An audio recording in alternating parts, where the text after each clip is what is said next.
भीष्म प्रतिज्ञा। एक बार हस्तिनापुर के महाराज प्रतीप गंगा के किनारे तपस्या कर रहे थे। उनके रूप सौंदर्य से मोहित होकर देवी गंगा उनकी दाहिनी जांघ पर आकर बैठ गई। महाराज यह देखकर आश्चर्य में पड़ गए। तब गंगा ने कहा, हे राजन, मैं जाह्नू ऋषि की पुत्री गंगा हूँ और आपसे विवाह करने की अभिलाषा लेकर आपके पास आई हूँ। इस पर महाराज प्रतीप बोले, गंगे, तुम मेरी दाहिनी जांघ पर बैठ गई हो। पत्नी को तो बामांगी होना चाहिए। दाहिनी जांघ तो पुत्र का प्रतीक है, अतः मैं तुम्हें अपने पुत्र वधू के रूप में स्वीकार करता हूँ। यह सुनकर गंगा वहाँ से चली गई। अब महाराज प्रतीप ने पुत्र प्राप्ति के लिए घोर तप करना आरंभ कर दिया। उनके तप के फलस्वरूप उन्हें पुत्र की प्राप्ति हुई, जिसका नाम उन्होंने शांतनु रखा। शांतनु के युवा होने पर उसे गंगा के साथ विवाह करने का आदेश दे महाराज प्रतीप स्वर्ग चले गए।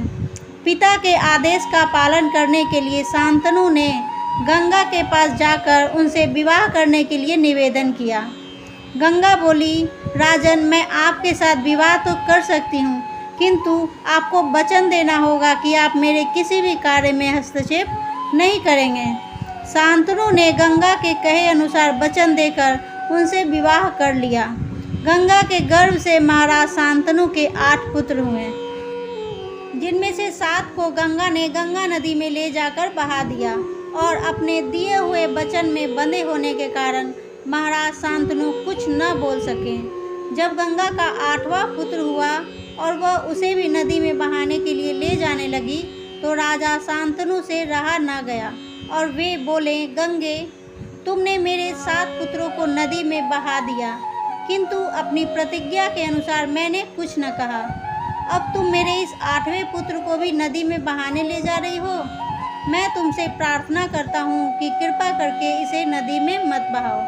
यह सुनकर गंगा ने कहा, राजन, आपने अपनी प्रतिज्ञा भंग कर दी है, इसलिए मैं आपके पास नहीं रह सकती। इतना कहकर गंगा अपने पुत्र के साथ अंतर्ध्यान हो गई।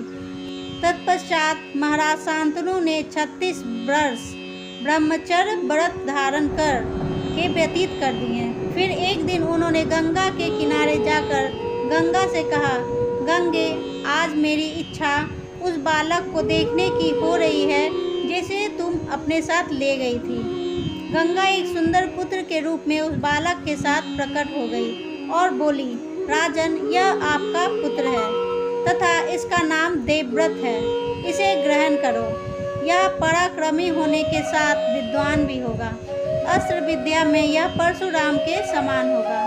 महाराज शांतनु अपने पुत्र देवव्रत को पाकर अत्यंत प्रसन्न हुए और उसे अपने साथ हस्तिनापुर लाकर युवराज घोषित कर दिया। एक दिन महाराज शांतनु यमुना के तट पर घूम रहे थे कि उन्हें नदी में नाव चलाते हुए एक सुंदर कन्या दृष्टिगत हुई। महाराज ने उस कन्या से पूछा, हे देवी, तुम कौन हो? कन्या ने बताया, महाराज, मेरा नाम सत्यवती है और मैं निषाद कन्या हूँ। महाराज उसके रूप पर रिझ कर तत्काल उसके पिता के पास पहुँचे और सत्यवती के साथ अपने विवाह का प्रस्ताव किया। इस पर धीवर बोला, राजन, मुझे अपनी कन्या का आपके साथ विवाह करने में कोई आपत्ति नहीं है, परंतु आपको मेरी कन्या के गर्भ से उत्पन्न पुत्र को ही अपने राज्य का उत्तराधिकारी बनाना होगा। निषाद के इन वचनों को सुनकर महाराज शांतनु चुपचाप हस्तिनापुर लौट आए।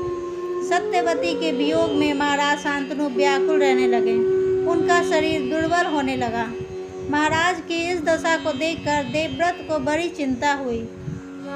जब उन्हें मंत्रियों द्वारा पिता की इस प्रकार की दशा होने का कारण ज्ञात हुआ, तो वे तत्काल समस्त मंत्रियों के साथ निषाद के घर जा पहुँचे और उन्होंने निषाद से कहा, हे निषाद, आप सहर्ष अपनी पुत्री सत्यवती का विवाह मेरे पिता शांतनु के साथ कर दें। मैं आपको वचन देता हूँ कि आपकी पुत्री के गर्भ से जो बालक जन्म लेगा वही राज्य का उत्तराधिकारी होगा। कालांतर में मेरी कोई संतान आपकी पुत्री के संतान का अधिकार छीन न पाए। इस कारण से मैं प्रतिज्ञा करता हूँ कि मैं आजन्म अविवाहित रहूँगा। उनकी इस प्रतिज्ञा को सुनकर निषाद ने हाथ जोड़कर कह दिया, हे देवव्रत, आपकी यह प्रतिज्ञा अभूतपूर्व है।